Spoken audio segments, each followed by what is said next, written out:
Okay, so good afternoon, everyone, and I would like to welcome one and all to the Christchurch Foundation's PTA, Schools PTA meeting. And this meeting is taking the format of a panel discussion. And as with all of our meetings, we always like to open up with a prayer.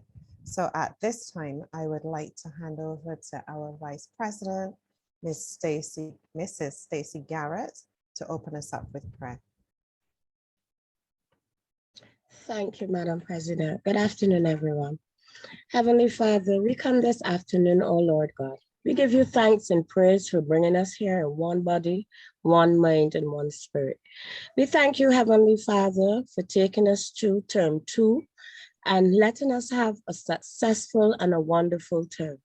We ask a continual blessing upon each child, the principal, the deputy principal, the teaching staff, the auxiliary staff, the parents of the Christchurch Foundation School.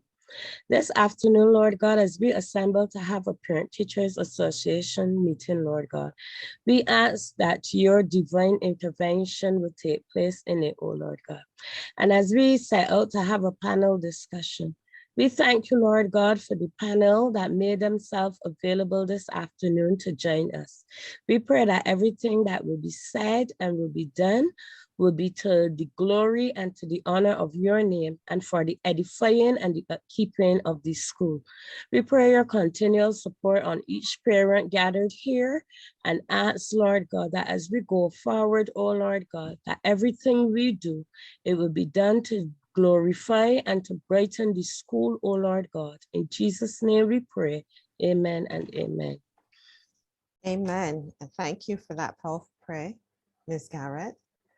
So I'd like to welcome each and every one of you and welcome everyone that has taken time to log into this Christchurch Foundation School PTA and panel discussion this evening.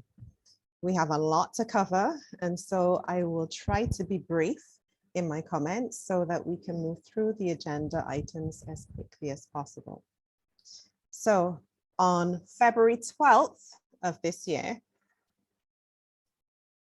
a new PTA executive was elected. And I would just like to introduce to you our PTA, our new executive PTA. So at this time, as I call your name, I would like for you to turn on your camera and also to just give a little brief introduction on yourself and just to state which year your child is in as a member of the PTA executive. So we'll start with Ms. Garrett, our Vice President, who was just here.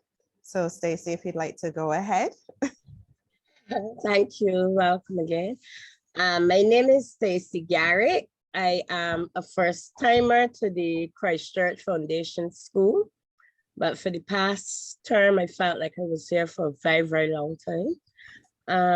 It's interesting, the PTA. I love PTA. I love interacting with people. I love working. And at the end of the day, it's for the benefit of the school. And once our children are there, our children benefit for the best. So having a PTA or joining the PTA or working with the PTA is for the child's benefit. So that's me in a nutshell. Thank you. Thank you too. Okay, I'm not sure. Ms. Collins is our secretary. Nicole, are you in a position to give a little quick comment? Hi, good evening, everyone. My name is Nicole Collins. I am the current PTA secretary. My son is in third form at Christchurch Foundation School. He's in 3A2. I've never been on a PTA executive before, unlike Stacey, so this is my first time, but I am willing and ready to work and looking forward to great things as we go forward. Thank you. Excellent.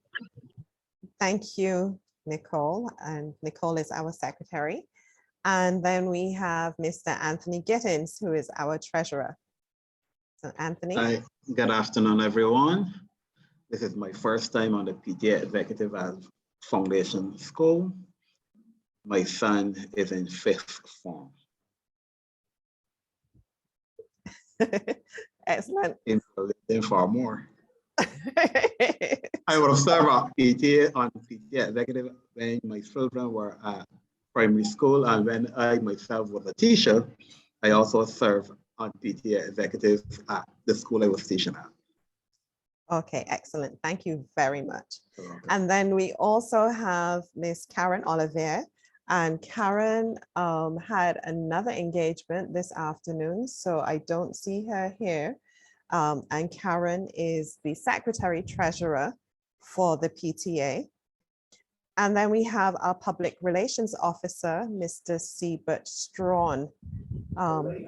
I'm sure that most of us at the school know Mr. Strawn, but I would like Mr. Strawn to just open his mic and camera and just to say something briefly to you.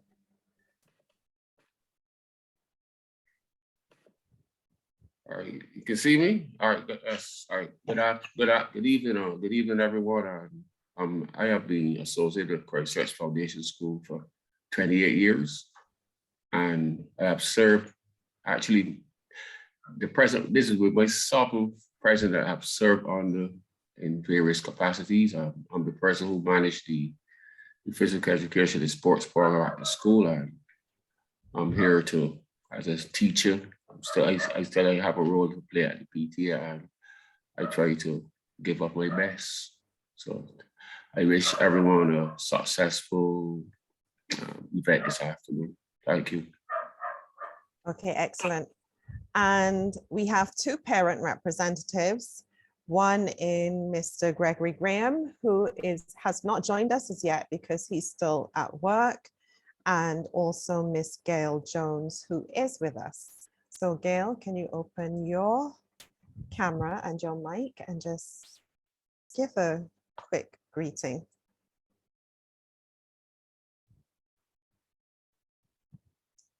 Is Gail still here?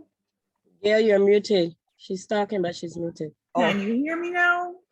Yes, we can. It has just started to rain, so I'm not sure how well you can hear. My name is Gail Jones. Good evening. I am a mother of three daughters, two of which are at the foundation school. One is in 5th form and the other is in 2nd. I am a teacher by profession, and I'm sorry. And a very busy mom at this point in time. Welcome. Thank you very much, Gail. All of us, I'm sure, understand those struggles.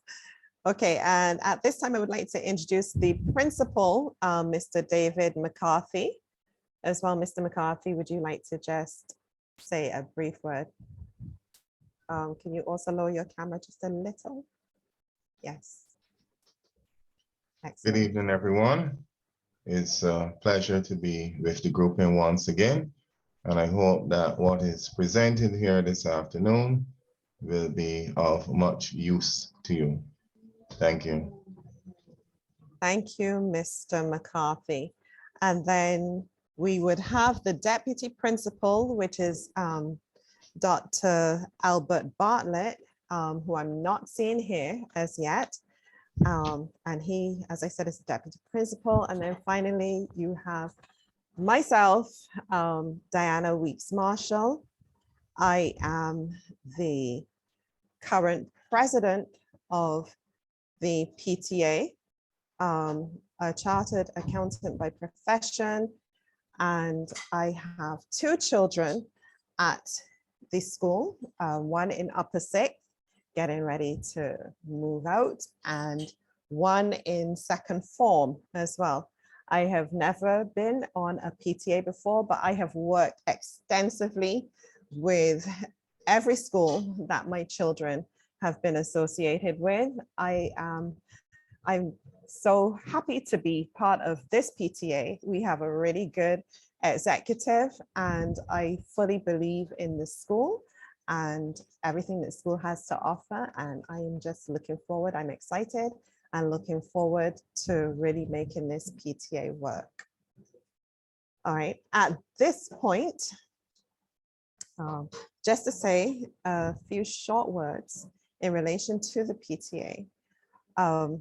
As an executive, we have basically made the decision to ensure that we provide support to the school, to our children, and to the teachers of the Christ Church Foundation School. We have also decided to engage in public education sessions to be held not only for PTA members, but also for any interested party that is out there. And with that, we would like to widely distribute any of the promotional materials for our parents' educational sessions. So at some time in the future, you may see some more information coming from us in relation to educational sessions, and we can see how far we can reach in terms of spreading the word and the good works of the Christ Church Foundation School and PTA as well. So to the business at hand. So everyone's here, not just to hear me talk, but also to hear our panelists speak as well. So we are here, just let me do that. So we are here today to basically engage in a panel discussion. So the panel discussion is entitled Raising Our Children in the Digital Age, Children 2.0. And we have with us a panel, a very strong panel. We have Mrs. Sarah Marshall. I'm just trying to find Sarah so I can pin her.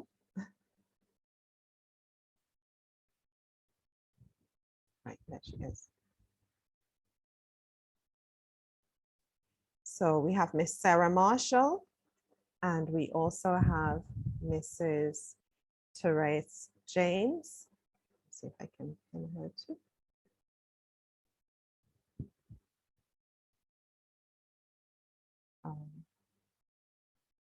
Seems as I have to remove your spotlight and go with Therese. We have Miss Therese James. And then we also have Mr. Stephen Williams as well. So Stephen has disappeared. Good afternoon. Okay, but I'm not seeing you to pin you. And I'm not there anymore? Oh, yes, you are there. Oh. Right. And Stephen Williams, there you go. All right, so what I will do is I'm just going to read their bios for you so that you can see that the panel that we have is one that is, oh, I can't get all four of us together. Okay, great. So the panel is quite knowledgeable about the topic that we're looking at, and everyone has a view and a perspective, and it may even be different, but we're here to learn from the experts and to get as much information as we possibly can in relation to this really interesting and important topic that really relates to our children. So I'll start with Miss Sarah Marshall, and she has worked as a primary school counselor for 8 years and now holds the position of secondary school counselor within the Ministry of Education, Technological and Vocational Training. She has a Bachelor of Science degree with a special in social work and a master's degree in counseling psychology. Mrs. Therese Odell James is a lecturer and director of field education within the Department of Government Sociology, Social Work and Psychology at the University of the West Indies, Cave Hill campus. She is a clinical social worker by profession and has engaged in family therapy for over 20 years. She is an advocate for children and older adults. She is involved in extensive community outreach and public speaking. She is an executive member of the Association of Caribbean Social Work Educators and a member of the International Association of Schools of Social Work. And then we have the technical guru in the house, Mr. Stephen Williams, and he is the executive director of Sun Isle Technology Solutions, an information technology consulting firm. He has been the IT advisor to Government's Law Review Commission with specific responsibility on informing the commission on the technical aspects of upcoming cybercrime draft bill. He is currently the chairman of the board of management of the Ellerslie School and the immediate past president of Barbados ICT Association. Stephen has a master's of business administration from the University of Durham and has recently earned key designations as a certified chief information security officer and an information InfoSec cybersecurity certification programs as well. Over the years, Mr. Williams has been a regular columnist for the Nation newspaper and the Barbados Advocate's Business Monday. Currently, Mr. Williams also provides leadership talks on the metaverse and how Barbados can benefit from early adoption of this new developing space. So those are our panelists. And finally, once again, my name is Diana Weeks Marshall. And as I stated, I am a chartered accountant. However, I'm a mother of 2 young children as well. So I think that I am also qualified to help speak and guide this discussion as well. My children, as I said, at Foundation as well. And I will be your moderator for this evening. Okay, so let me just set a little backdrop before we then move into having each of our panelists actually give an introduction or introductory talk in relation to their particular aspect of the topic that we're looking at. Okay. So unlike their parents, our children, this current generation of children, collectively referred to as Generation Z, they have been raised with all of the technology that we know about. When we were younger, this technology may have just been a dream. I remember, and I watched something on Netflix that was showing where back in the 80s, the internet was now just being developed and coming to life, right? But these children have grown up with the internet, they've grown up with social media platforms, and now even the metaverse that Stephen is so well versed in as well. Right? So all of these things have become second nature to them. And with the advent of online and homeschooling during this ongoing pandemic, this has caused an even greater awareness of the benefits and challenges surrounding the use of technology. So we've seen the good side of technology and we see the bad side of technology as well raise its head.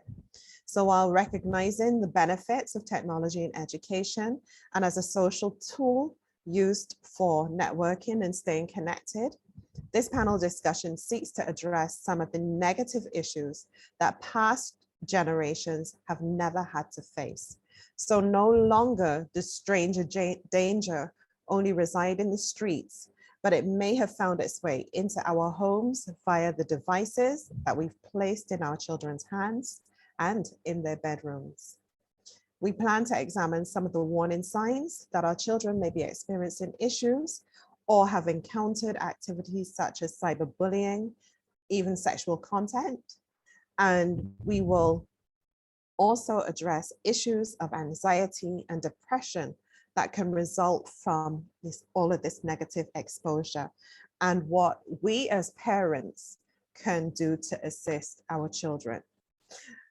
In preparation for this panel discussion, you would have been asked to view a YouTube video, and that was entitled Social Media Dangers Documentary, Childhood 2.0. And in that video, what you would have seen, they would have explored all of these topics from the child's perspective and then also spoken to the parents as well and gotten their views, and then also spoken to different experts in the area as well. If you have not had a chance to watch that video as yet, I strongly recommend that you do actually watch it, because it had a lot of information and it was quite informative. So this panel discussion would basically stem from that video and trying to portray, you know, the importance of us really paying attention to our children and the activities that they engage in when they are left alone with these devices as well. All right. So with that said, I think I'm going to hand over to our panelists to give us at least, you know, a quick 3-minute introduction. Just basically share your views on the topic, anything that you would have seen or experienced as well, and then we can take it from there. All right, so if we can start with Ms. Marshall first. Sarah, you have the floor. Good evening to the Christ Church Foundation Principal, the PTA, and our wonderful mediator. This is Marshall, fellow panelists, and to everyone that is logging in to hear this discussion. First, let me say thank you for this opportunity to share my views on this very interesting and sometimes overwhelming and complex topic of raising our children in the digital age. Let me start by admitting that I am not a technology enthusiast, but I have learned to continue to learn about technology, because I understand that it is how the world is going and it's important to stay relevant in this area. Now that I've expressed that truth to you, let me start and now share my views on this topic. Let me go back to come forward. I can remember when having a personal computer with the CPU and having to have a big desk to put the CPU on, even when you had to getting in trouble to use the landline at home, and calling in at Liberty to hear songs, and rushing home on Thursdays to see Thundercats. I remember all those things. So that is giving you a kind of an idea of the age and how old I am in this conversation. Now bringing it to the present, everything is moving like grease lightning, okay? And your watch can not only tell you the time, but your heart rate as well. So even looking at this panel right now in this discussion, we are talking to each other here in real time in the comfort of wherever we are. And our phones can still ring. So in the advancements of technology are amazing right now. We see how the children are still able to access their education during this COVID-19 experience. I myself witnessed how teachers transferred their physical classrooms to the online platforms to reach children and tirelessly explained the new nuances of the online education to both the students and the parents.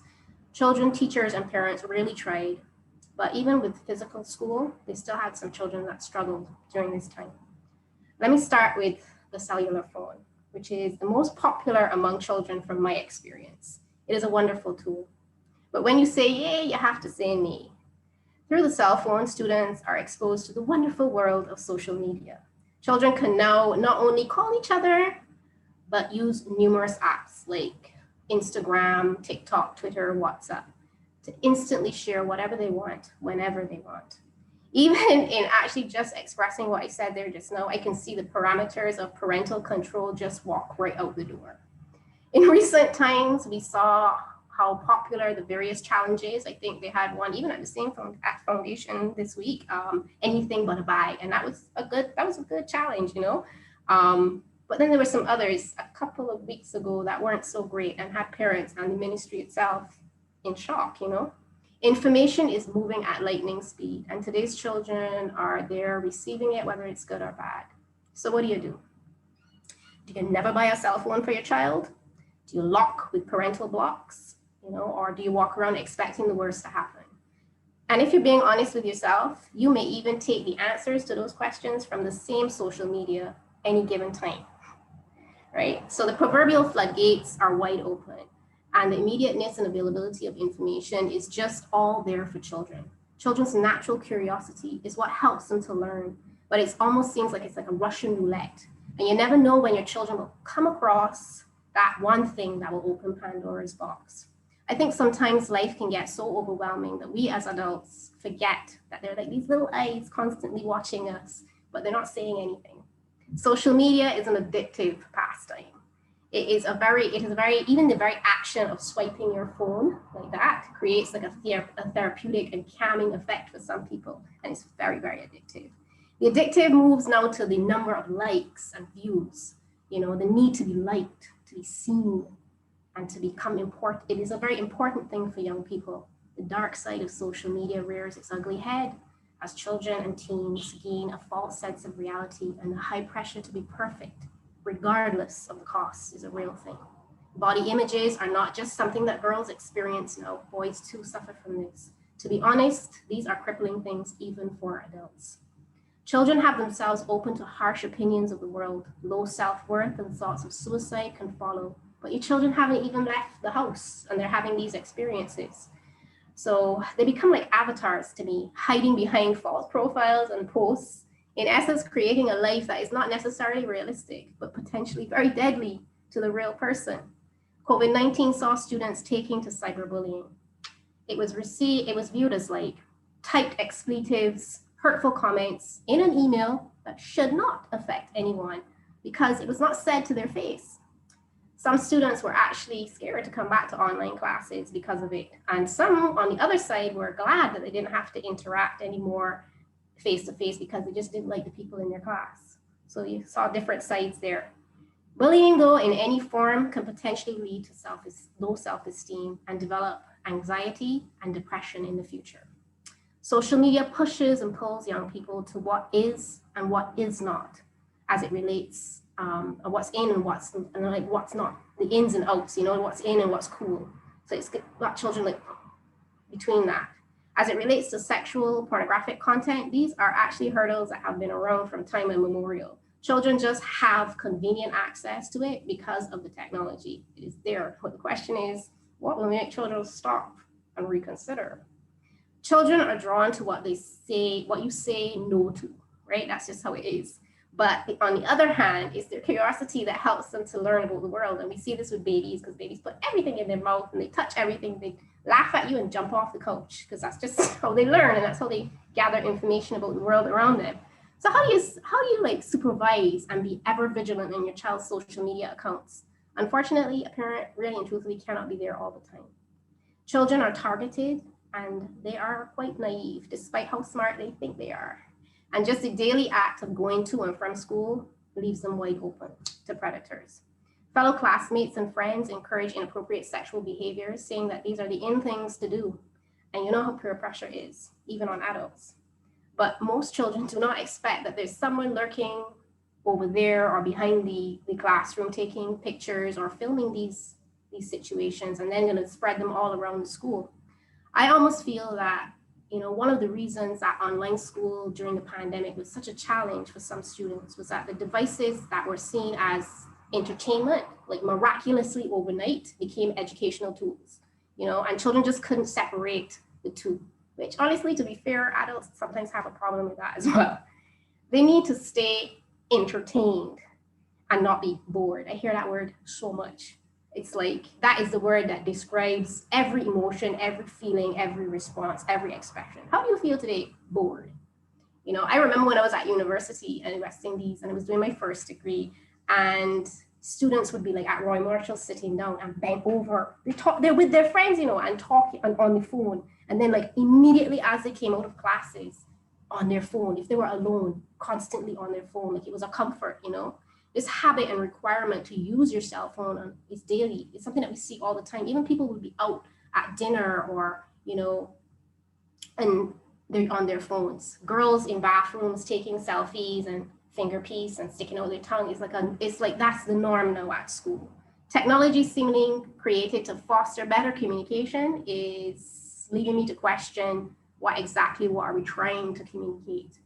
You know, are children losing their ability to properly communicate despite all of the necessary tools? Are adults presenting and modeling the wrong things? You know, communication comes in many forms, and we must be very mindful of how we are expressing ourselves because the little eyes are always watching. My experience within the schools has revealed that children have challenges with communicating their feelings, their expressions, and their experiences, their thoughts, you know, not just to adults, but amongst themselves as well. And I find that they tend to regress to aggressive behaviors when they feel that they're not understood. Sometimes these big fights, you know, at school, when you ask a question, they're really about some very trivial things. But over time, when you build a relationship with those children, you start to unearth these other traumas and terrible experiences that these children have, you know, gone through. Now, I'm not trying to excuse the unacceptable behaviors, but if you continue to focus on the presenting problems, which are usually just the tip of the iceberg, you will constantly feel overwhelmed and stumped as to what to do next. All right, now relate this to the topic of raising children in the digital age, to what I just said. Before tablets, cell phones, and Apple Watches, we had magazines and VCRs. There will always be something that will pose a threat. But children need to be outfitted with the, you know, not just the necessary tools to get over these threats, but the foundations within their own cores. You know, it's at the home with your family that you tend to get the first exposure to the world, whether it be right or wrong. Having a good foundation and support at home can really enable a child to weather the storms of growing up. You cannot prepare to children for every single specific threat and challenge, but you can model and encourage ways of dealing with and responding to these threats and challenges. And that, everybody, is my view on this big topic. Thank you. Thank you very much, Sarah. You really have covered the whole gambit of everything, you know, so thank you for that introduction. Therese, would you like to go ahead? Because you know, would actually have counseled, you know, some young people, and you will see different things and different sides of, you know, the situation. So, and also from the parents' perspective as well. So if you can just add your voice to, you know, what Sarah has also said as well, so we can hear your perspective and your views. Thanks, Diana, and good evening to everyone. I don't know what else to add because Sarah really took the entire, she has said it all. I can add anything. And I'm looking forward to more discussion on this topic, honestly. But if I can add anything to what Sarah has so eloquently described, is that for me, my angle comes into sight, Diana, through, I have two children as well. One is 15 and one is 18 years old. Now, one is about to finish secondary school and one is in the middle. They have been a great help in me understanding all this technology world as well. But in my private practice, I counsel many children from the age of 6, usually to about the age of 18. And the digital world is so part of their lives. And one area that is difficult to, as Sarah had rightly said, and she was talking a bit about, you know, this addiction. It is an addiction. And she's right, she says not only with children, it's also with adults. We see each other, we go to restaurants, everybody's on a phone, having dinner together, couples, whatever, and they're both on the phone. So it's very interesting, and children watch this. But one major challenge that is presenting to us right now is this interest in instant gratification, and it's throughout the environment. We have instant gratification with fast food, instant gratification, everything that we become, and I hate to single out certain places, but honestly, we become extremely developed in our thinking, although we are not a developed country supposed as yet. And we tend to, because it's a World Wide Web, children have become, as we like in Barbados, Americanized. So we are going with this high, fast pace. And one of the challenges I find is that parents just can't keep up. You know, it is inherent in every child to just be digitally savvy. I brought a MacBook, for example, the other day, after coming my Android, and it was driving me crazy to work this thing. And my 15-year-old just came, doesn't have a MacBook, and just went in the phone, you know, got it working. And that's exactly what I'm saying. It is challenging for parents who don't really understand the technology well, and you have a child who knows more than you in that area. So I will say this, in my practice, I am seeing, and Sarah had mentioned earlier, and this is where my concern is. And I want to hear from the gentleman in the right-hand corner about this whole metaverse, because I am concerned. They are addicted. They are looking at pornography. And I had a child who was 6 years old who was watching pornography. And I don't want to go into much detail, was actually, what's the word? I'm gonna have to get scared, but basically doing what they saw in the video, right? And this is to do with bestiality, okay, etc. And that was an addiction of a 6-year-old child. I have children who are dealing with anxiety and depression because of what the fact they can't just put it down, and they know they need to put it down because some people don't have exams, etc., and they can't put this device down, and because of the addiction. And then we have issues of in Barbados, so people wonder, is this happening here? Honestly, of children who are involved in what we see overseas, the predator behavior. They go onto the online sites and persons are pretending to be children and speaking to our children. So these are real things. The bullying is occurring as well. So we're not talking this evening about something that is abstract, doesn't happen in Barbados. It is happening here. And I said, one of the biggest challenges is that our children are more tech savvy than majority. I'm not saying every adult, but definitely more than me, but majority of us older adults who did not grow up with the technology. And you're the ones that I'm the one that can't come home, put it down. But that seems to be an oddity. You know, people call me, why don't you answer my phone? You didn't tell my text. And it's a weekend, I don't really want to be on the phone. So I'm on these old school people, honestly. So I like Sarah, but she's way younger than me. Not into technology. I find it very dangerous. I find it's addictive and I see it, so I put it down. But that is not the reality out there, okay? And so I will talk a bit more, I believe, as the time goes on about how we handle this with our children, as opposed to talking about that in these 3 minutes that Dan has given us. And probably as we go and continue talking, I'm hoping we would talk about the actual, I know that it's solutions, but some of the challenges and some ways how we can deal with it. But it is very real. And I'm very, very concerned. I'm very, very concerned. But it's not saying that it cannot be dealt with, but I agree. And I think, again, Sarah, you mentioned it a bit about the foundations. It really is incumbent on parents, and not only parents, but other persons in the community, because, you know, we're not saying it is visual child. We hear this for years, but it's very true. But it's really the parents who are the foundation, the primary caregivers of these children that we're talking about, all of your children, but these children. And therefore the onus is on us as parents to really figure out how are we going to handle this situation, ideally even before it occurs, before the addictions occur, right? So that's what I hopefully we can get into a little later on in discussion. Thank you.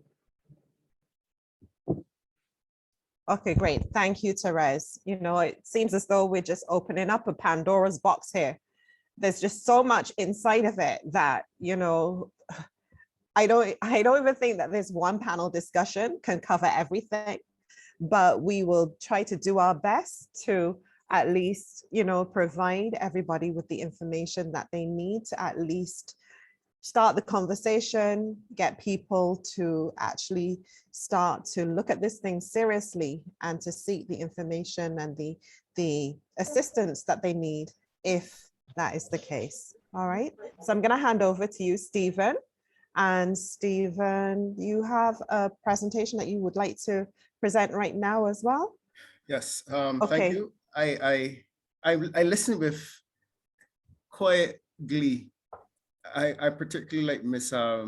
Marshall's presentation because it formulated so many questions in my mind for my own panelists to even answer, because it was interesting. And I said it against the backdrop for them to think about something before getting to my presentation.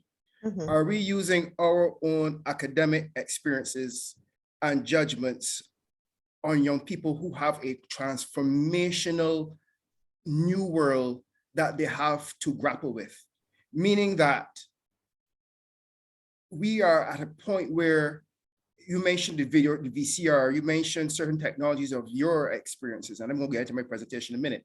But are we judging young people's future by our own academic and work experiences? Because especially when we talk about VCRs, they may not been in school. I went to school with their VCRs and never introduced to me and was chalkboard, but there's no choice for these people right now. And I think what we are facing with as adults and parents is kind of projecting our own insecurities and our own fears to them. So I had a parent who basically told me she was thinking about getting a laptop for her son, but she don't know how to use it, so therefore she isn't getting it because she knows it's dangerous. So once again, we are faced with a reality as parents and teachers and counselors where we might be projecting our own fears, because when they become adults, they would have transitioned into this being the norm. But it's not normal for adults right now who have not come up under this world to have these experiences. And of course, what happens is a normal thing. We gravitate towards the salacious and we gravitate, it's human nature. Las Vegas is a wonderful city, but it was founded on gambling. It was founded, it's called the Sin City, but that's not the focus now. Technology is at a level where we just focus on the negative because it's what's occupying our minds.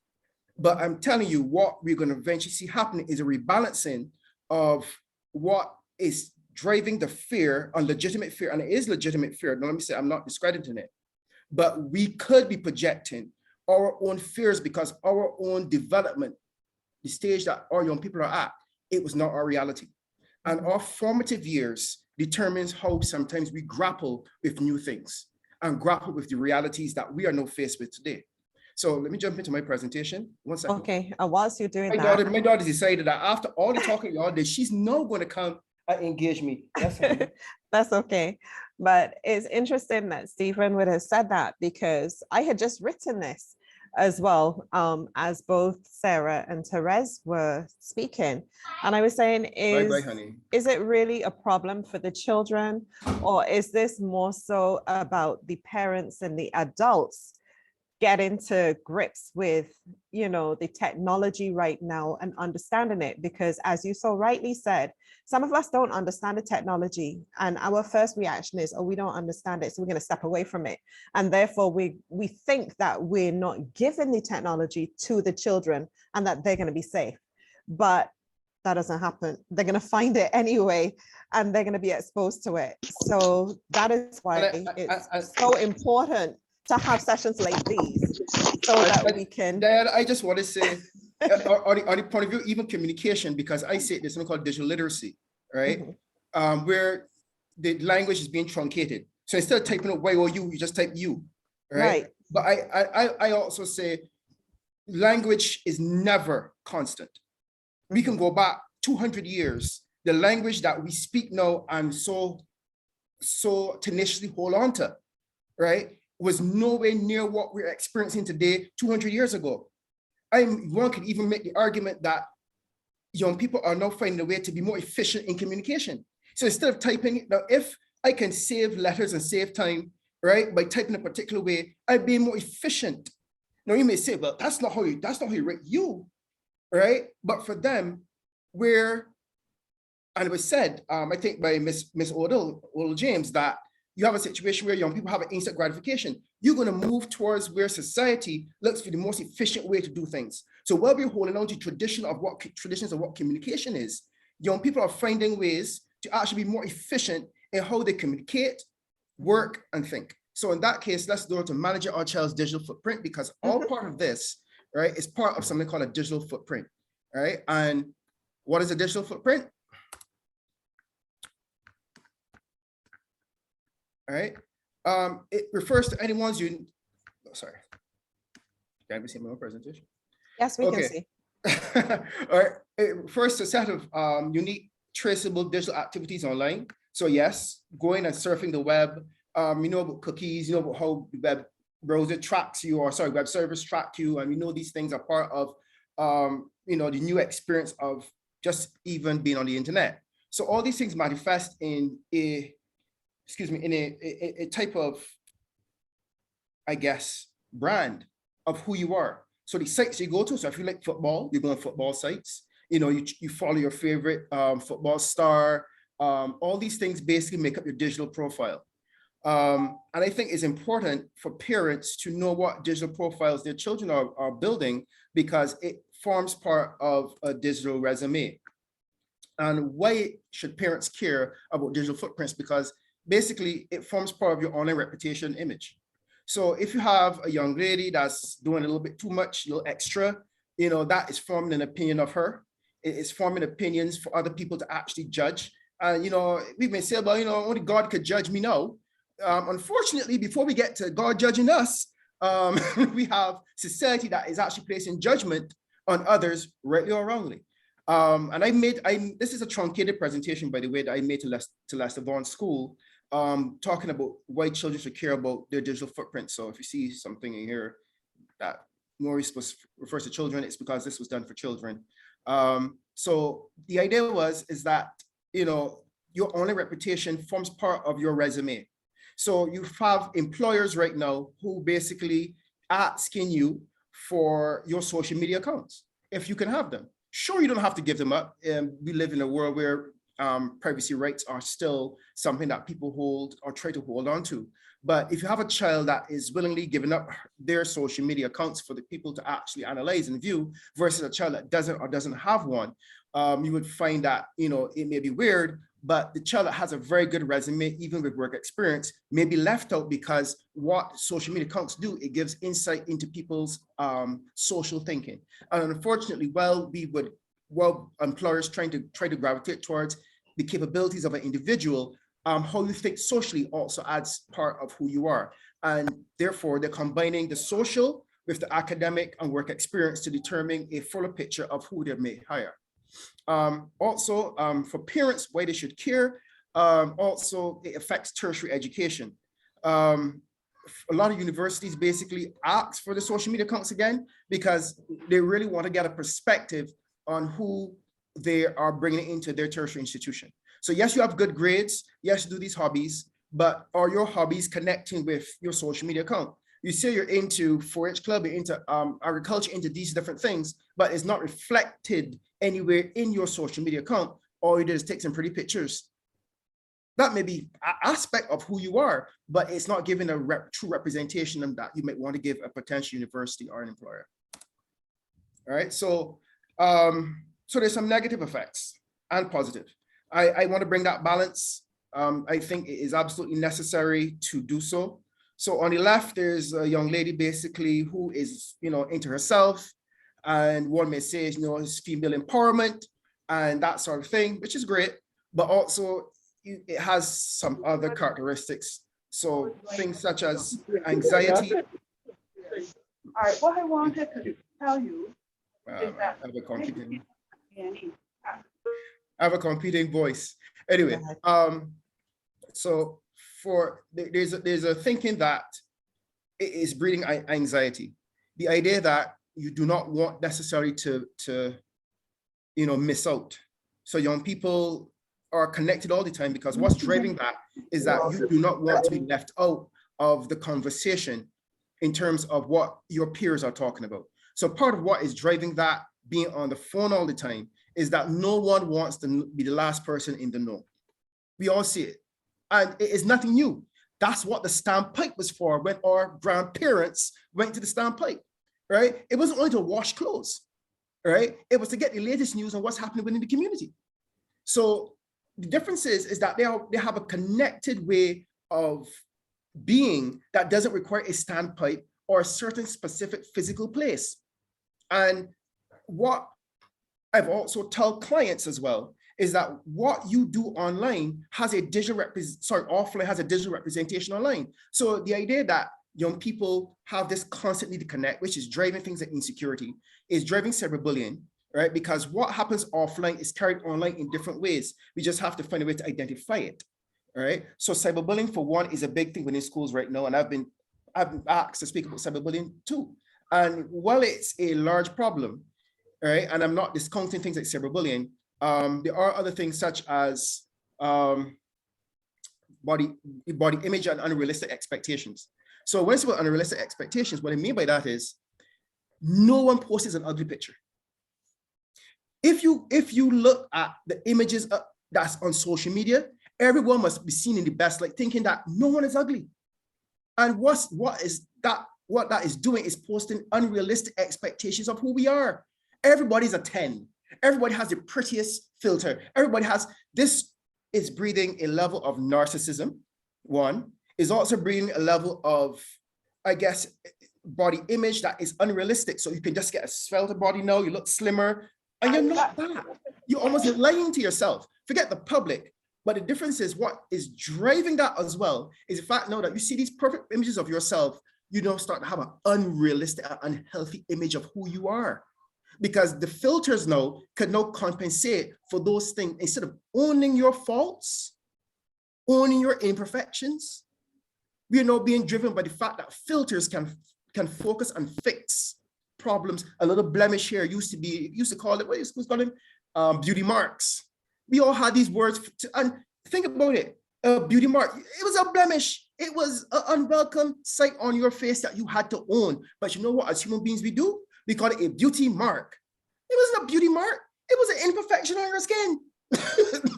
But we had to find a way to make it feel better for us.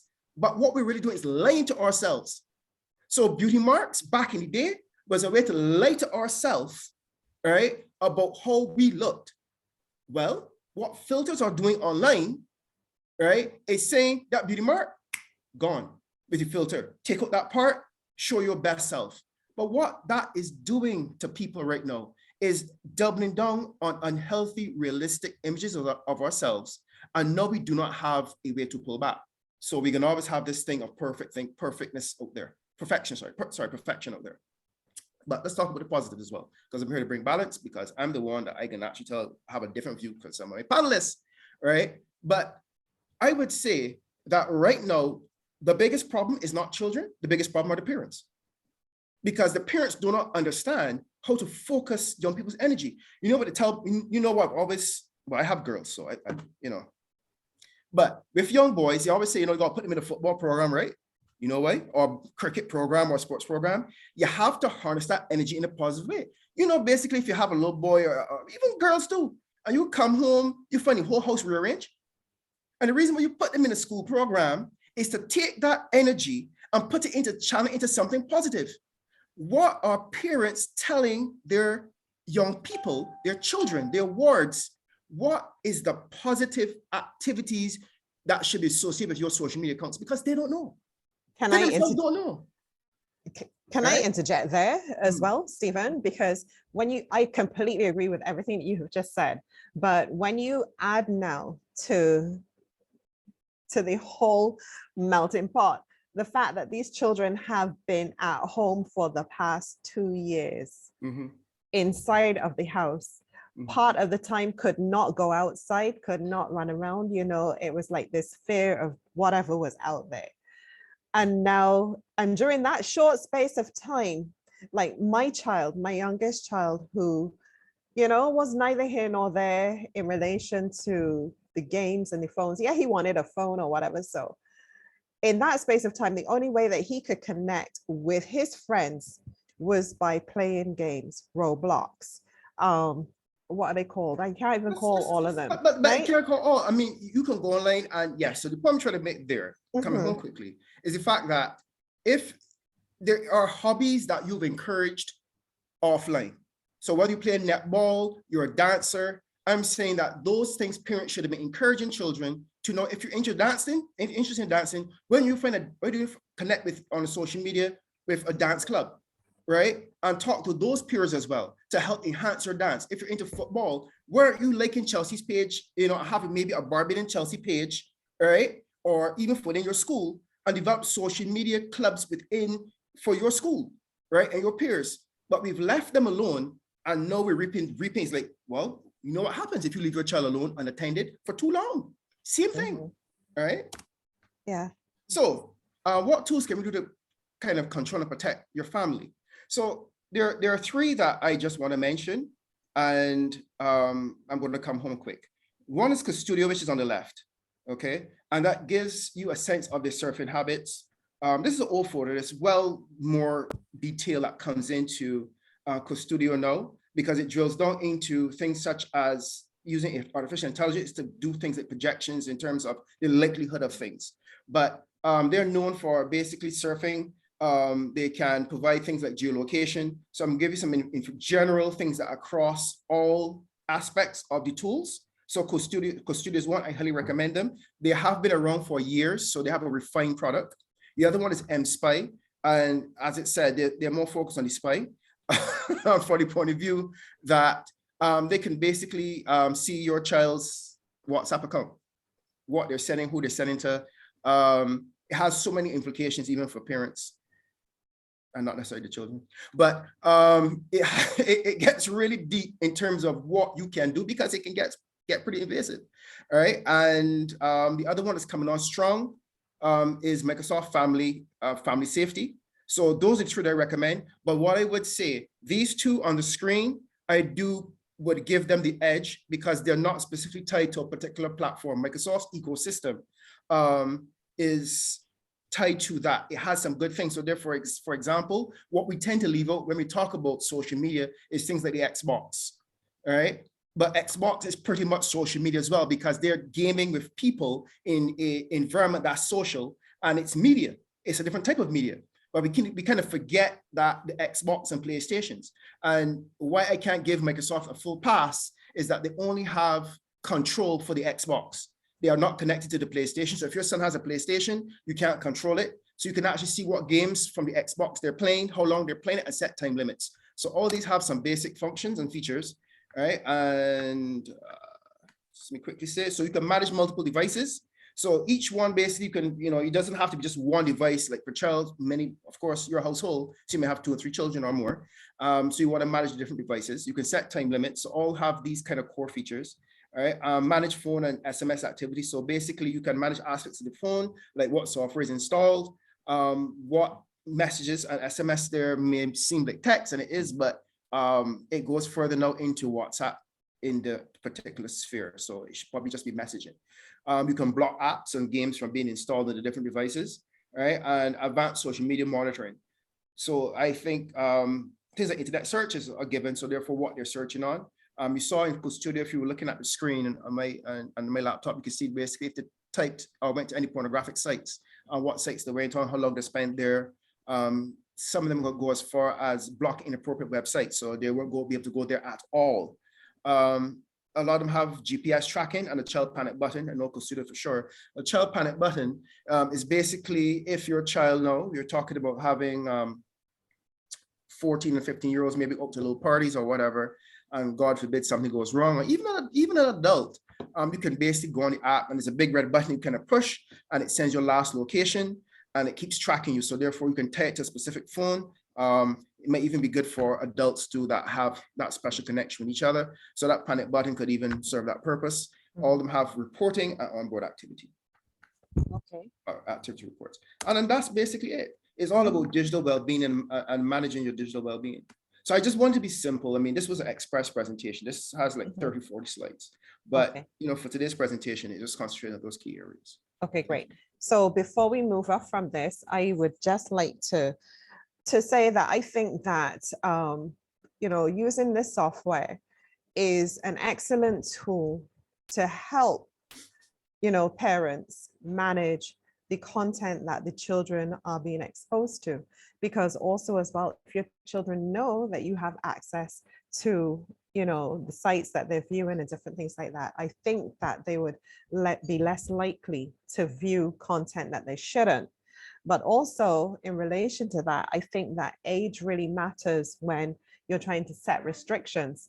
So the type of restrictions that I was set on my son, who is in second form, I would generally tend to relax them with my daughter who's in sixth form, because she's now 17 going 18, he is 12 going 13. It's like, we are still at 2 different ages and stages, and you want to keep them safe, but you have to know how tightly you're going to hold on, and you have to make adjustments for that as well. What do you all think about that?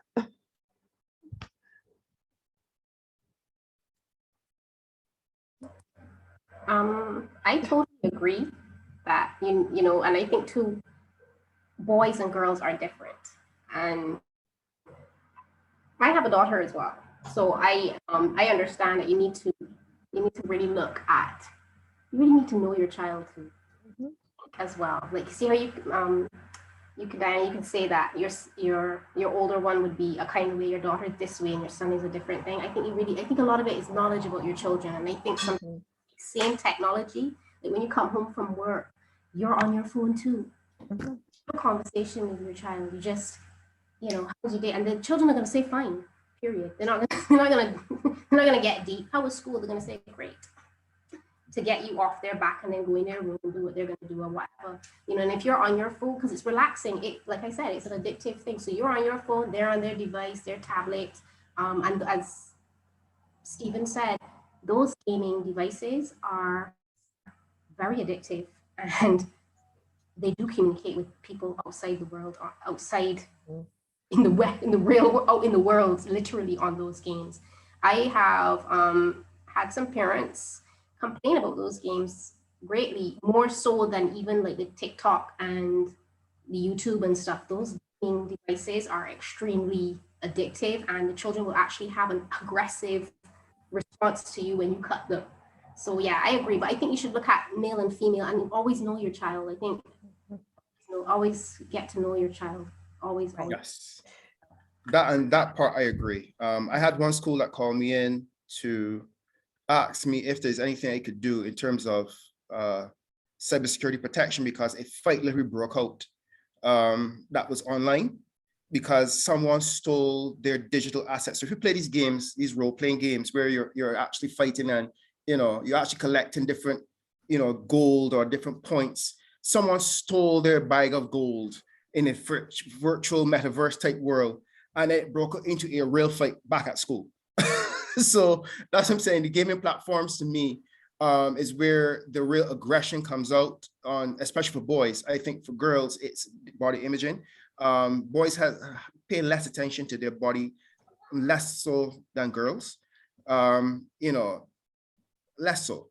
I've never heard of girls fighting over virtual worlds. That's normally boys. I'm not saying it doesn't happen. Girls game too, so don't get me wrong. I'm just saying boys get overly aggressive when it comes to their gaming in that regard. Girls game, but they can put that down. But when it comes to their image, and that's why I put it up with the girl there and being cute. Boys put up pictures too. But even going back at school to Lester Vaughan up to last week, or this week I should say, when I asked one girl for a social media account, it was all these little short dresses and there was nothing else. And she does a bunch of different stuff that she told me about, but it was just pictures of her, in different outfits. And, that's what drives her, motivates her. So therefore, the exposure online that she would have would lean towards that type of activity, right? For boys, it's gaming and it's sports. Okay. So Sarah and Therese, I want to direct this question particularly at you both. How do we basically manage social media addiction? What are the signs of it? I think, Sarah, you had highlighted a few of the signs earlier. But if you can talk about that so that our parents know what they should be looking at or looking for when, you have a child and you're seeing the child on their device often. It may or may not be an addiction, but at what stage do we label it as an addiction? And then further, what stage do we need to get help for this child to break that addiction? And what does that look like? If that's something that you can address. Not sure which one of you wants to take that. Therese, are you still there? I am still here. Okay. First of all, I wanted to address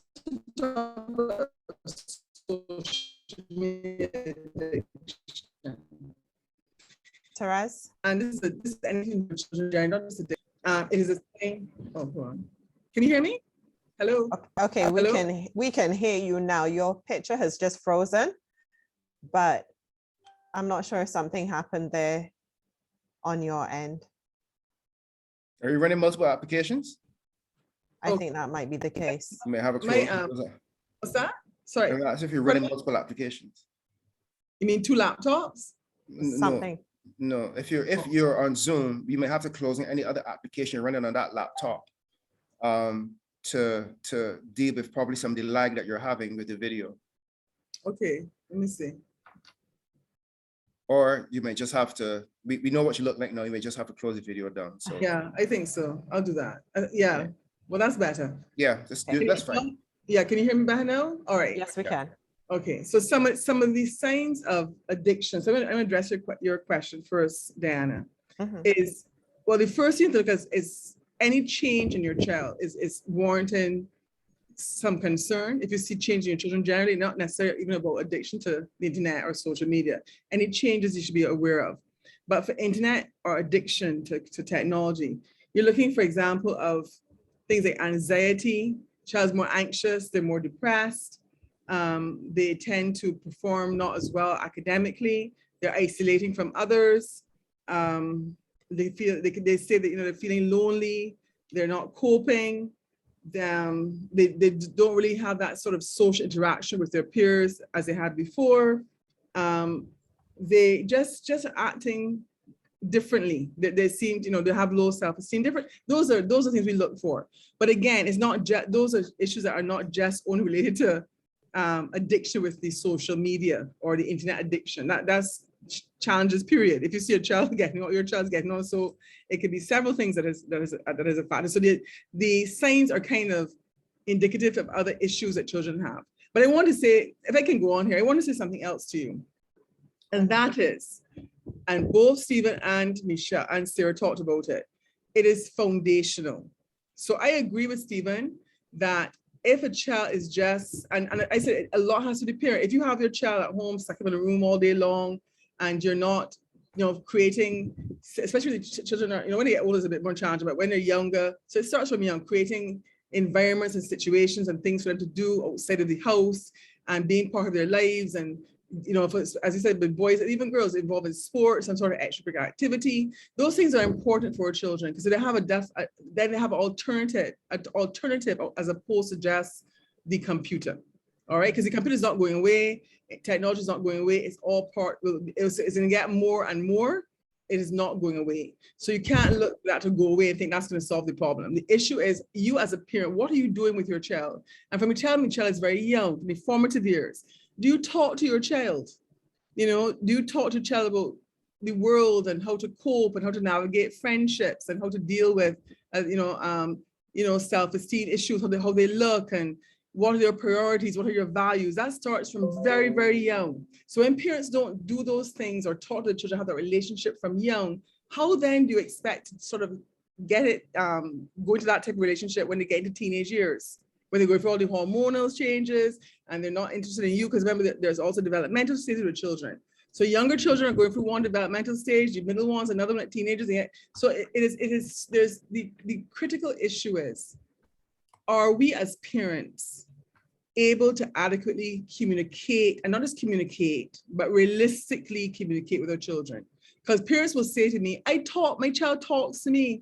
I know they're not doing anything, they're not having any sex, they're not doing this, they're not addicted to the computer. And then when you speak to the child does not tell the parent that they're really and truly they're having these issues. And the parent really thinks they know their child. So I'm saying you have to know, as Sarah kept saying earlier, you have to get to know your children. And also when you get to know them, you don't know them fully either. You know what I mean? There's always that element of you just don't really know them fully, right? So, but if you don't start the conversation from early, and if you don't speak to your children realistically and not come down on them and being judgmental and getting all upset when they tell you certain things when they're young, then what happens is children are very resilient, they're very intelligent. So they will start saying, my mom says come or dad says talk to me about anything, but I can't talk to my mom and dad about this because they're gonna come down on me. So if you don't develop that relationship, you're open to hear your children regardless of what they're telling you and have that what we call unconditional love and acceptance, but you still, it doesn't mean you don't discipline them, but you can't, you have to have that ear to listen actively. If you don't do it from young, then you're going to have challenges with children, and it's not about internet in so many areas as they get older. So Stephen said, you have issues around their self-esteem, their body image. Some of them are going to be addicted with drugs. All these issues occur. So we can't put technology to me only in a vacuum. Children are holistic. Their life involves all these different aspects. So you have to have that open communication from young. Your children have to know that you're willing to talk, because if you don't talk with them, they'll find someone, or they'll just go on the internet and find, they're tech savvy, they'll find, somebody else or something else to tell them what to do. So we have to sort of, inculcate that from very young. And when they do, and I can't stress it, when they come to you, I see a lot of parents get very angry. They tell children to come, they come and they talk about what's happening in their life, about their friendships, about what they feel about themselves. And the parents get all upset. And the child then says, I can't go back. So you've just cut all open avenues to communicate. And then when the child gets older, especially in their teenage years, when they're becoming, all the hormones come and they're right into that, what we call identity, trying to find their own identity, and they're moving away from the parent, closer to their friendships, they don't come to you. They'll find someone else.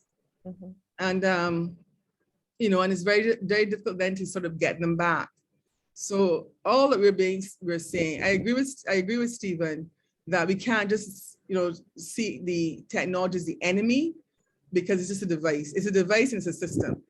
But you as a parent has to know how to talk to your child, how to navigate so that they can come off of the device and do other things. That's just in a nutshell, as simple as that. Like, what are you doing at home? Are you a parent that also just sits on the internet, on the computer, on the phone all day long? Some parents are there and then the child will come and talk and I'm busy. So children watch that and they see them, and they also model your behavior. And then you get upset when the child is addicted to supposedly to internet, or they're taking drugs.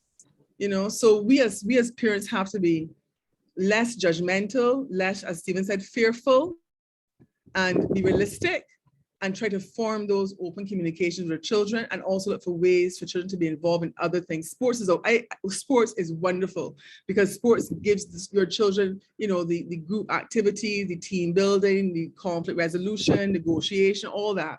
But how many children do you see outside really truly playing sports anymore? Really, they kind of locked away at home. And parents use the technology as a babysitter. So it's easy for the parent to say, oh, just ignore them on the phone, because they don't want to have, go to the beach, go to driving, whatever, with their children. They have too many, they want to be on the internet. So it becomes a babysitting device. And then we get upset then when the child starts to exhibit certain behaviors. That's what I want to say. Okay, excellent. Sarah, did you have something? Yes, go ahead. I just want to add, I agree with everything that Teresa said, that it's modeling, it's communication. It's basically, people say that you have relationships. When you have a relationship with your child, see, and with all relationships, you have to work on them, and they are evolving all the time. Because the relationship you have with a little baby when they come home from the hospital, and it's that way, and then they're 2 and 3, and then they're 6 and 7, and then when they really start answering back, 9 and 10 and 11 and 13. So you have to keep moving with the relationship. And I also agree with you not freaking out when children say things to you. I find you have to have almost like a counselor's expression, like blank flat. Sometimes you just have to just sit there, and even though your brain is going at 1,000,000 miles per hour, you're thinking, oh my goodness, what's going on here? How did this, I don't even know this, you have to kind of like be calm and just hear them, because the minute they hear that you are judging in any way at all, or that you're gonna have some kind of negative response, they shut down. Children will just blank you. So I agree with everything there. And I think it's a relationship building with your children. You have to build that relationship. There's another point there, but I should have written it down. Okay. Building was one of them, for sure. All right, no problem. So I think it's all excellent points that everyone's making here. But what do you do?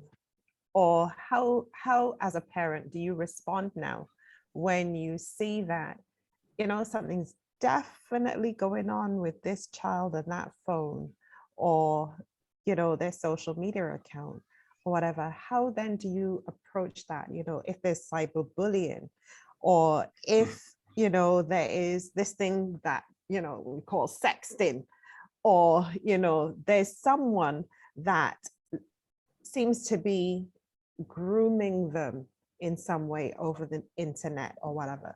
And we have these, notions that something just isn't right. How, as a parent, do we approach that? And also, as a teacher as well, because we may have some teachers either present here or actually, going to watch this, view this later. and you suspect something is happening, you know, what are the resources that are out there that we can utilize? How do we deal with that, basically? Okay, well, if you go back to the first point, make sure that your child feels safe and always like show that unconditional love. So once you have that first step there that you make sure that they're safe and that they feel that you're going to listen to them. That's like the first initial thing. And then try to talk with them and try to listen to what they're saying without being judgy. Because like I said, as children start to feel or sense that you are, you know, they're going to shut you down. And I think to collect evidence, like when you're talking to them, like how you know, what's going on, you just try to collect as much evidence based on certain things, like link the incidents together in a non-judgmental way, you know, because you try to create that safe space for them, try to collect the evidence of whatever. And in terms of the teachers at the school and working with them, you need to, as a parent, you need to work with your school, because sometimes if you're working, you're getting ready in the morning and you get ready to get in the car, you catch the bus and you're not really noticing those little changes sometimes because you're so busy making money, trying to get things done. And that it's kind of hard to like, you know, get everything together. And sometimes it's the teacher that notices it first. So it's somebody outside that will come and tell you, oh, Miss So-and-so, I think your child something's going on there. So also have that relationship with your children's teachers. It's very important. I mean, you don't have to be part of the big PTA and be that kind of parent, but you do have to know who your teachers are, because sometimes you talk to parents and they don't know who their child's form teacher are, and it's concerning. So I think it's a relationship building all the time. Keep on track with who your children are, who their teachers are, and build those relationships. You're always constantly building those relationships, and always make that safe space for your children so that they feel like they can share certain things with you. Diane, can I go in a different direction? Sure. So I want to attack it differently, because I think you mentioned that if you install the software and let the child know what you've installed, then they'll be less likely to engage in the activity. That's true. They're not engaging on your device, but when they go by their friend's house, right, or go by their peers, they will engage it there that you don't have control over. So my advice to parents is that you get the devices, you buy it for them, and when you leave the store, you install the software on it and you give it to them. No, the problem comes when you start seeing stuff, I call it stupid stuff and then stupid stuff, okay? So the stuff that you realize they're dropping a couple of F-bombs, you go, hey, my child, my Christian child. No, because you don't want to give it to gossip like, oh, you know, mommy, I said so, mommy got signed this call. No, you want to see stuff where it's really telling that there's a problem. Yeah. Bells going off, and you don't have the proof. You sit down and wait for all of that nicety and talk to teachers and you become the detective for your children. Nobody got time for that. No one has time for that, right? So my advice is you buy the device, which is the first thing, because if you go and install that, especially if you don't know your child, I'm saying this, you decide you can tell your child, look, I put Custodio or MSpy or Microsoft Family on this device to protect you. Oh, really? No, right? And if your child got a boyfriend or a friend or somebody that grooming them, they're going to buy a device for that child that you're not going to know about. Let me go there, right? Let me be realistic. Let me be real up in this crank. That's exactly what they're going to do, because the conversation that they're having with your child, they don't want anybody to know. And they're not going to put themselves in a position where they're going to be judged on record and have you know about their activity. So if it inconveniences them for 2-3 weeks, where they gather the money to pay for the device to give your child, that's exactly what they're going to do. And they're going to help your child hide that device and say, turn it on when mommy go to bed, right? Are you tracking 2 devices that ain't getting touched? No. You buy the device, you install the software, and don't say a darn thing. You know, as a parent now, have to have the control that when you see stupid stuff, the stuff that can cause you to go to the police or the principal because your child is being abused, that's when you say, you know what? That's time to ring the bell. The other stuff, bad words, you can just say, you know what? I don't appreciate, I just want to know, I mean, I want to reiterate my values in this house, that I don't appreciate cursing, but you always know this already, right? But I just kind of, I feel the need to reiterate this because as you get older, I want to instill good values in you that you can carry on to your children when you get older. Soft skills in communicating with your child. Don't go and say, well, I saw that you sent this message to this boy. I want you to. No, mommy, know that? What? All of a sudden, down phone, conversation change, right? All of a sudden, clean, as in my child understood what I saying, my child followed my rules because I laid down the law in this house. Child got a phone by the boyfriend after that he basically put up, and you tracking the phone, they ain't doing a darn thing. Mm-hmm. I agree. I agree with you. The children seem to be a lot smarter than us, and especially as you said, if there's someone else out there that's guiding them, then as the older people would have said, crapper will smoke your pipe. So you can pretend that you can tell your child what's going on, and they can tell you, like water, they can find a way around it. So what I'm picking up from all of this, from everything that everybody is saying, is basically communication. The way in which we communicate with our children has to lay the foundation for the open dialogue between us. For us to know and understand where that child is, what is happening with that child, both at school, at home, and when they are engaging in social media and everything. So if there's a breakdown in that communication, then more likely than not, we're not going to hear anything. We may think that things are fine, but they might not be. Our children may just be getting deeper and deeper into, the miry clay, and, we have no clue, right? So therefore we have to basically communicate, we have to speak, we have to basically reinforce our values and everything, and let them know that this is what's expected. Whilst in the background, install the software and just monitor and make sure that, everything is as it should be. Do I have it right? Basically. All right, so at this time, I would like to open up to any of our guests, our audience, to ask any questions of our panelists that they would like to have answered, or to just make a general comment, or if there's anything that you have experienced with your children in relation to this topic and what you may have gotten from this topic and this discussion that we've been having here so far. So are there any questions? I realize the chat has been kind of quiet, so I'm assuming that everyone has just been listening and taking it all in. So is there anything that anyone would like to ask?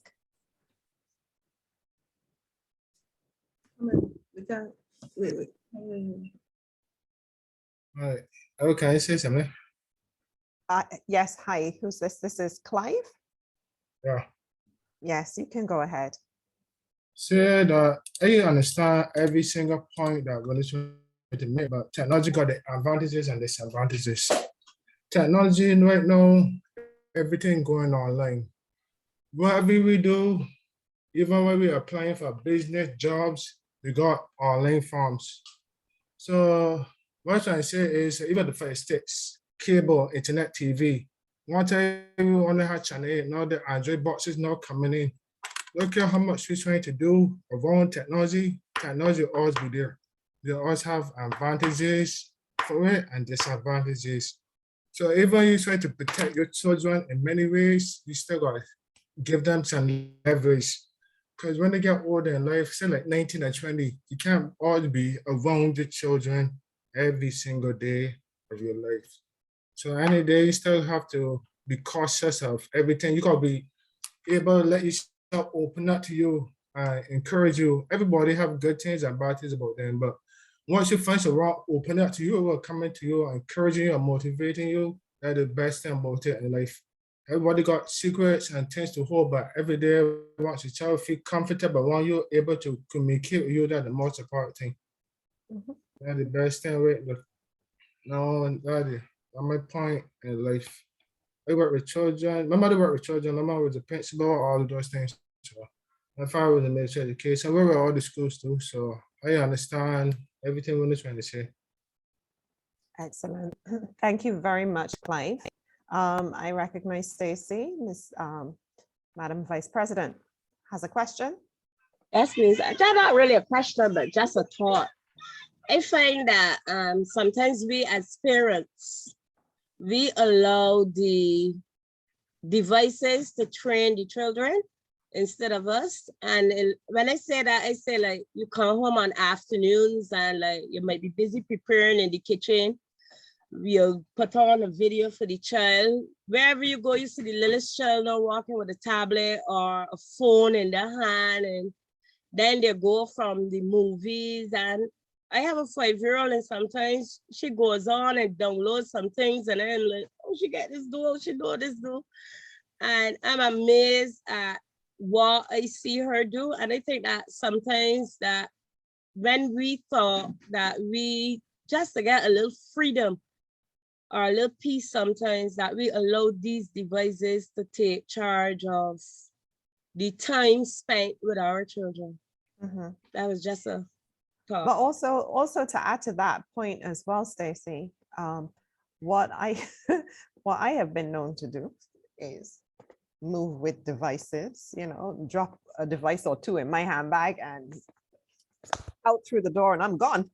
It's like, you figure out today, you know, it's like, and then I hear the phone ring, Mommy, you know where my cell phone is? Huh? Cell phone? No, oh, my cell phone, you know? It's like, so you don't have anything to do today? No. I said, oh, okay, well, figure it out, right?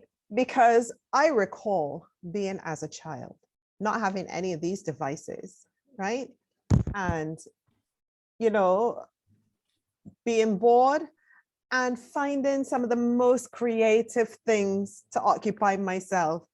It was normally, I'm a reader, I would read, or between myself and my sister, we used to make up games. And, you know, that's how creativity is developed. And the children need to be creative. They need to go outside and go and play with the dog, go and do something, go and, you know, explore.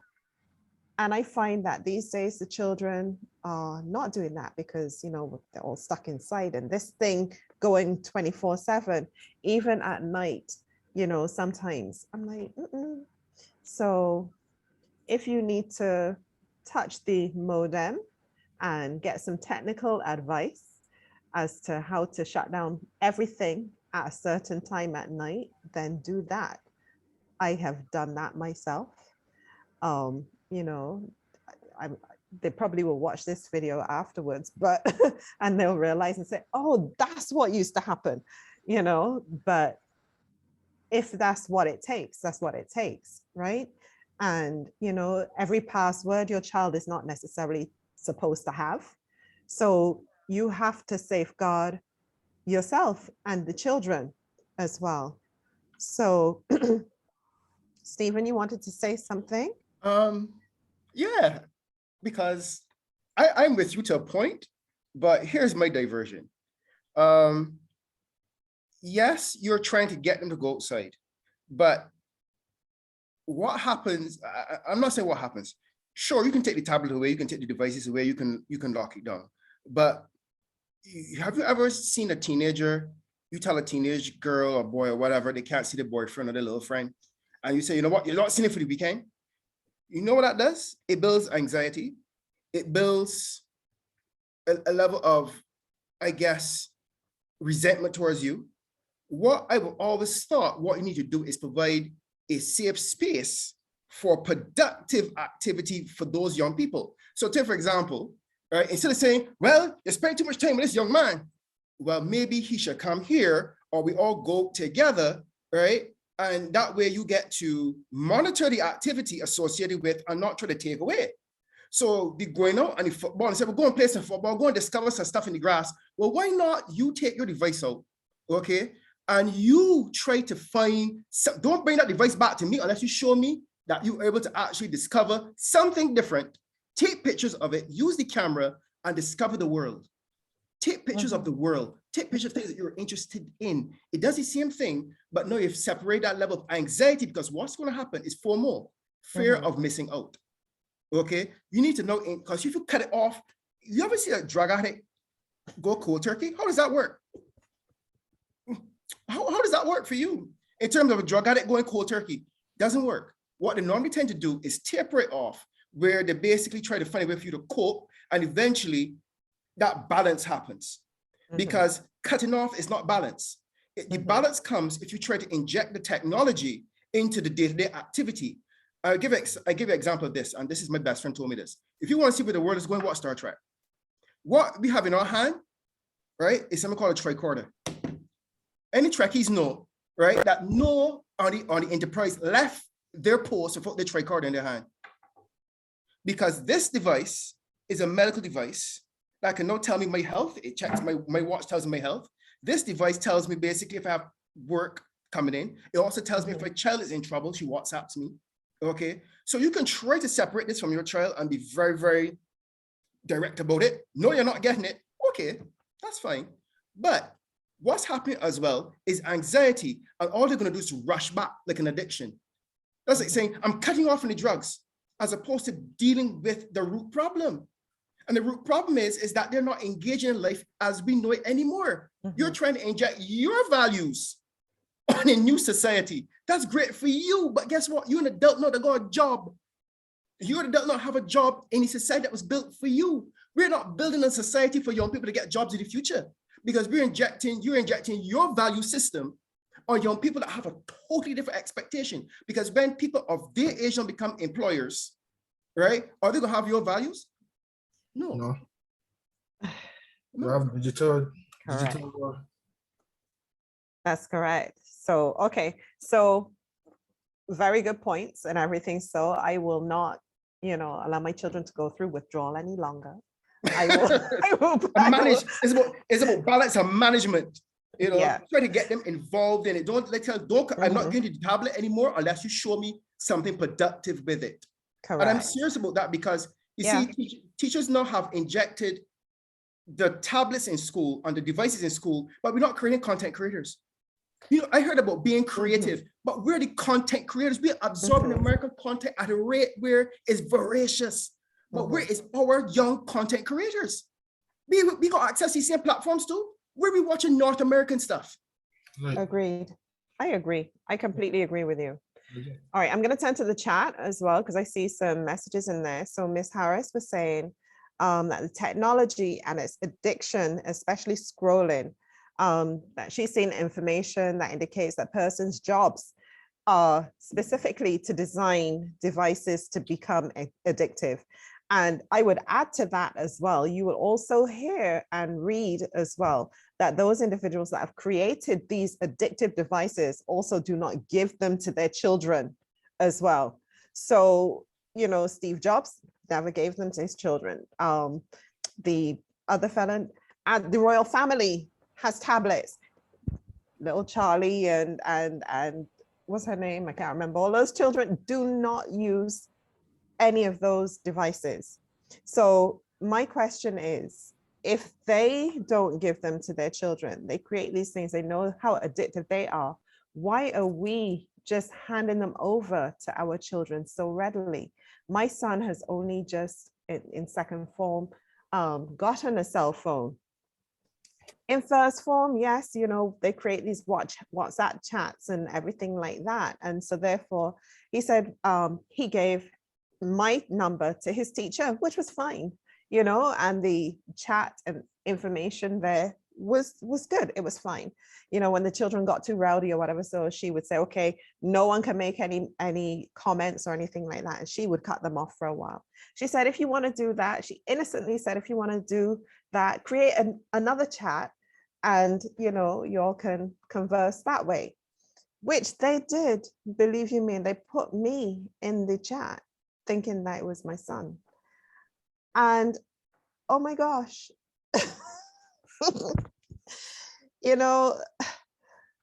there was a children's song, be careful little eyes what you see, be careful little ears what you hear. Well, I saw and I heard it all at that point, right? When I couldn't take it any longer, I was like, okay, listen, remove yourself from this chat. They put me back in. I was like, remove yourself again. They put me back in again. And then the content, I remember one little girl saying to whoever it was that was posting some of this stuff, and some of it was fairly graphic. She was like, you stop doing that. My mother's checked my phone, right? But the content still kept coming. So I spoke to the teacher about it, and I would praise her any day. Between her and the guidance counselor, I spoke to her and said to her, look, this is what's happening. And every time I remove myself from the chat, they put me back in because they think that they thought it was my son. And she said to me, well, send me, a little piece of what it is that's going on, because she said she heard it, but she hasn't seen anything. And I, sent it to her and everything. And she said, okay, she's going to deal with it. And they did. They were fantastic about it. They spoke to the children, and, I think they banned them from creating another WhatsApp group at that point in time. And they really talked to them and tried to educate them and everything. So, right now, myself, with all of this content on my phone, trying to get rid of it, didn't know how to get rid of it. And being a lecturer on campus as well, one day I was trying to get rid of it, and then, I didn't know how to, and I accidentally touched this thing, and I was in one of my students' chats, and I was like, this thing just came up, and I was like, oh my God, I had to apologize to some of my students. Thankfully, they're older, profusely, and tell them that this is what's happened. And I don't know how to remove this stuff from my phone, and they had to help me remove it. So it is about us educating ourselves as well, and trying to educate the children, so that they can make wise decisions. So I digressed. Let me go back to another message here in the chat. Good evening. This is from Sophia. Good evening. Thank you for this educational session. Absolutely great in all aspects, very diverse, authentic in sharing experiences. Feels good to know that we are not in this alone. Communication and knowing my child or your child is paramount. I pray more parents would recognize and take responsibility for guiding and encouraging our children to communicate with each other in building relatable relations. Thanks for the tips, very encouraging. Thank you very much, Sophia. And Micaiah, yes, Micaiah, it was your parent that was supposed to be here, not you. However, I hope that you did learn something from this session. Fill in their place. Okay, Micaiah, and we thank you for filling in. I hope that we didn't talk about anything. I don't think we spoke about anything that you could not have heard. And what I'm going to do is I'm going to try to make this recording available for everyone to view via Facebook as well. So Stephen, I'm going to need your assistance with that as well. So at this point, I think that we've basically exhausted everything. What I'm going to do right now is turn over to my three panelists for last words. And, the same way that we came in, we will leave. So I will start with you, Miss Sarah Marshall, Mrs. Sarah Marshall. Yes, it was a very robust discussion.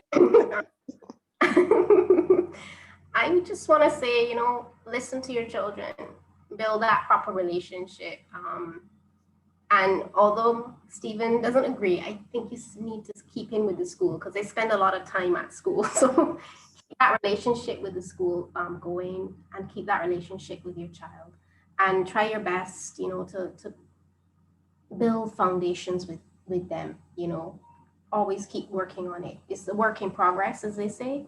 Just keep working on that relationship. You have two relationships, I think. The first one is yourself, and then you have the other relationships with other people. But I think the next closest one would be with the one you have with your children. So yourself and your children. So always work on that relationship and work on that inner relationship too, because remember what I said in my little speech earlier, these little eyes are always watching you. So always remember to model good things too, because they are watching and they're picking up you too. You always say, oh, that's little so-and-so is just like his dad or just like me. I can see myself I was me there when I was 6 years old, you know. So remember that, modeling, you know, and building that relationship. And again, thank you for having me here tonight. Excellent. Thank you, Sarah. Therese, are you still there? I'm still here. Okay. So I also enjoyed the discussion tonight. Very interesting. I would say to remember that your children nor yourself are perfect, and therefore just be patient. If you find that there's, and I'm coming from my experiences, that there are challenges and there are families who are hurting and have to deal with real issues around the use of the internet. And as I said, it's here for good. It's not going anywhere. So if you're having challenges, I would suggest first you seek out the guidance counselor. Well, we have school counselors now, actually, school counselor, or whoever you're most comfortable with at the school to talk to. And if you find that, you know, that you're not getting any sort of help, then maybe seek out someone else who is professional in the field. But from my experience, the guidance counselors and the school counselors in the schools are very well, they're professional, they know what to do. I believe that's the first course of action you should take, and to seek their guidance and recommendations. And then, like I said, you know, it's just be there for your children, listen to them. And from the time they're young, and if you haven't done that, well, it's not too late, and form that close bond. And talk to other parents as well that you see are, you know, have either been through what you've gone through. Just as a community, we need to come together to help each other, because as I said, there's no perfect parent, and this whole experience of parenting is an experience you go through and you learn along the way. Honestly, I always say there's no degree in parenting. So you're going to make mistakes, but you just get up and you go again. And every stage in your child's life has different challenges. And it's not always easy to you know, put things away and say you can't go on this and that. I think that's a fallacy, that you can't just, you know, pretend it does not exist. And as the children get older, then they have, as I said, a lot more challenges, and you don't have as much control over them as they become, you know, teenagers and 18 so years old. So it starts from when they're very young. So I can't keep, not, you know, this is, I always say, you have to start talking to your children, developing that relationship, realistic relationship, from the time that they're literally born, you know. And don't use the internet, please, or anything as a babysitter.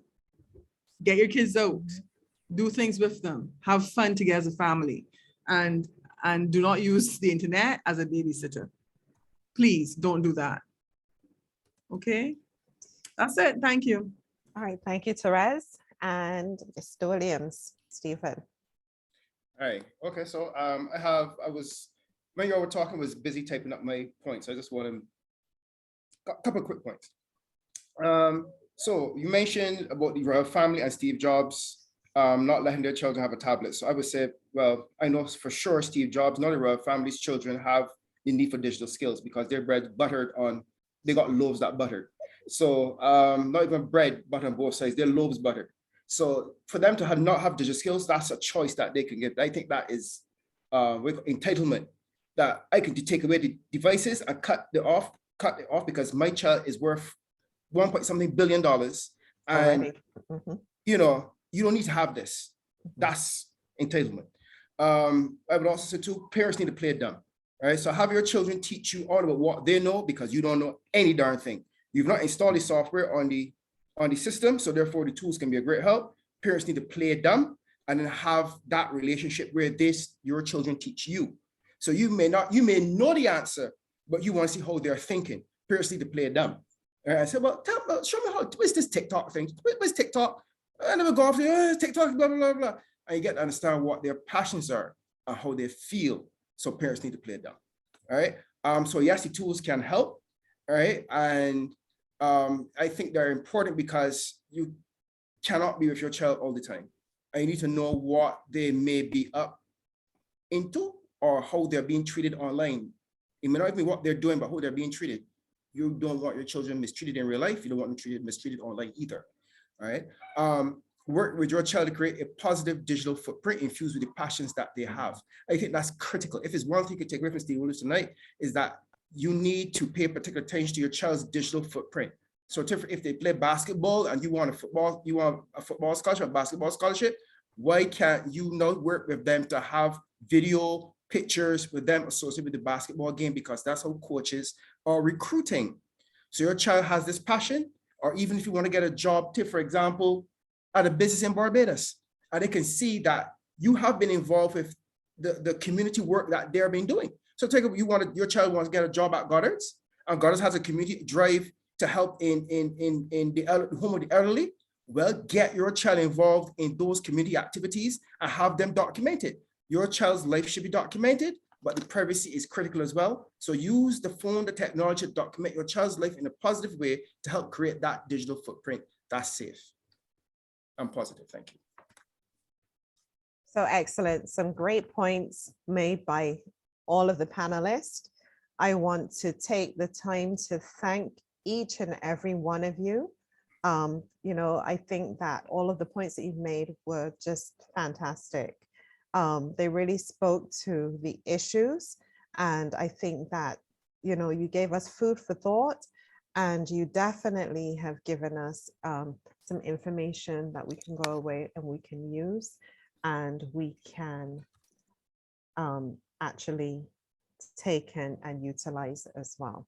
So I want to say thank you to our panelists, to Sarah Marshall, the school counselor. She's a school counselor with the Christ Church Foundation School, although I know that she does also, she's also works at another school as well. So we're grateful to have her here with us.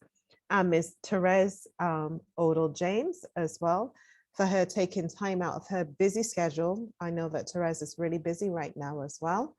And for Mr. Stephen Williams, always busy, but always willing to come and talk to us in this capacity as well. I would like to say thank you to all of the PTA executive that was here and remained on this panel discussion right the way throughout the discussion. And more than anything else, I would love to say thank you to our audience. I'm hoping that you were able to get as much from this panel discussion as I have taken from it, and maybe even more, and that you can also spread the word. As I said, I'm going to try to see how I can get the video placed on our Christ Church Foundation PTA page. So you can review the video once again, or you can have your friends and colleagues looking at it.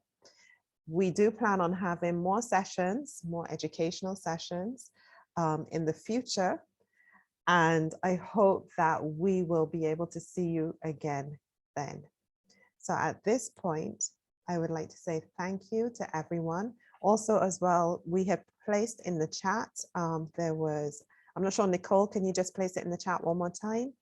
The document asking for some information from you. And if you can just complete that for us, that form, complete that for us, we would really appreciate it. So on that note, once again, thank you to our panel. Thank you to the PTA executive, and thank you very much to all of the participants that made it through to the end of this panel discussion with us. Thank you very much, and I look forward to hosting you all again at another discussion. Thank you and have a wonderful night. Yes, is that Dr. Bartlett? Is that Dr. Bartlett? Okay, yes. Glad to have you with us. Yes, I can't help but to thank you and the panel for constantly looking out for our children. I know the blessings will come from above for each and every one of the panelists and for the parents who attend. It is a journey that we are all on, and we accept and take whatever help we can get. Your parents are supposed to have remote control. When the students are at school, the only way they can control them is by remote. And that remote is like a radio remote. It's not even tethered to a cord. So we thank you for doing all that you can. I hope that parents can strengthen the bond between themselves and the children, and that whatever is put in them can stand them in good stead while they are at school away from the parents. Thank you again. And thank you very much, Dr. Bartlett. And that was Dr. Bartlett, our Deputy Principal of the Christ Church Foundation School as well. So I'm very pleased to see that he was here to at least close off the session with us as well. So thank you all once again, and I wish you all a wonderful evening and a restful weekend. Thank you very much and take care. Bye-bye. Thank you. Bye-bye. Good night. Good night. Good night, everybody. Thank you too. Good night.